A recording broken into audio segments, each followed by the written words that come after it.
ನಮಸ್ತೆ ಸ್ನೇಹಿತರೆ, ಎಲ್ರಿಗೂ ಇವತ್ತು ನಮ್ಮ ಗೋಪಾಲ್ ಇಂಚಿಗೇರಿ ಅವರ ಮುದ್ದಾದ ಮಗಳು ಶೀತಲ್ ಅವರ ಹುಟ್ಟುಹಬ್ಬ ಈ ಬಾರಿ ಸಿಕ್ಕಾಪಟ್ಟಿ ಮೆಮೊರಿ ಆಗ್ಬೇಕಂತ ತಿಳ್ಕೊಂಡು ಹಾಸ್ಯ ಕಲಾವಿದರಾಗಿರುವಂತ ಗೋಪಾಲ್ ಇಂಚಿಗೇರಿ ಅವರು ಬಹಳ ಅದ್ಭುತ ಪ್ಲಾನ್ ಮಾಡಿದ್ರು. ಅದು ಏನಪ್ಪಾ ಅಂದ್ರೆ, ಸಾಕಷ್ಟು ಜನ ಶ್ರೀಮಂತರದಾರ, ಕೋಟ್ಯಾಧೀಶರದಾರ, ಸಾವಿರಾರು ಕೋಟಿ ಒಡೆಯರದಾರ, ಬಟ್ ಕೊಡ್ತಕ್ಕಂತ ಮನೋಭಾವನೆ ಇಲ್ಲ. ಸರ್ಕಾರಿ ಶಾಲೆಯಲ್ಲಿ ಓದುತ್ತಿರುವಂತಹ ಮಕ್ಕಳಿಗೆ ವಿಶೇಷವಾಗಿ ಪರೀಕ್ಷೆಯನ್ನು ಬರೆಯೋದಕ್ಕೆ ಪ್ಯಾಡು, ಆಮೇಲೆ ಪೆನ್ನು, ಕೆಲವೊಂದಿಷ್ಟು ಸಾಮಗ್ರಿಗಳನ್ನು ಕೊಡಬೇಕಂತ ಡಿಸೈಡ್ ಮಾಡಿದರು. ಸೊ ಆ ನಿಟ್ಟಿನೊಳಗೆ ಬನ್ನಿ ಸ್ನೇಹಿತರೆ, ಇವತ್ತು ವಿವಿಧ ಶಾಲೆಗಳಿಗೆ ಭೇಟಿ ನೀಡಿ ಅದರ ಬಗ್ಗೆ ಒಂದಿಷ್ಟು ಮಾಹಿತಿಯನ್ನು ನಿಮಗೆ ನೀಡ್ತೀವಿ. ಈ ವಿಡಿಯೋ ಮಾಡಿದ್ದು ಇಷ್ಟೇ ಸ್ನೇಹಿತರೆ, ನಿಮ್ಮೆಲ್ಲರಿಗೂ ಸ್ಫೂರ್ತಿಯಾಗಲಿ ಅಂತ.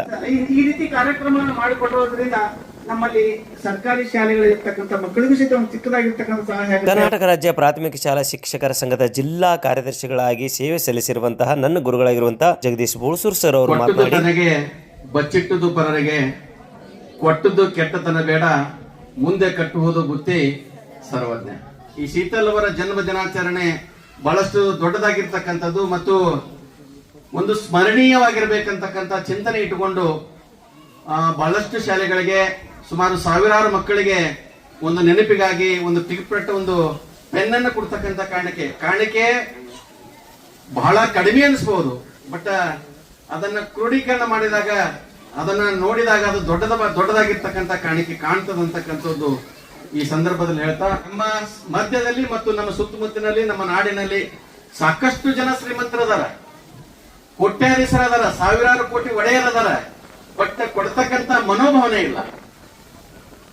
ಬಹಳ ಬಡವರದಾರ, ಕೊಡ್ಬೇಕಂತಕ್ಕಂಥ ಆಶೆ ಬಹಳ.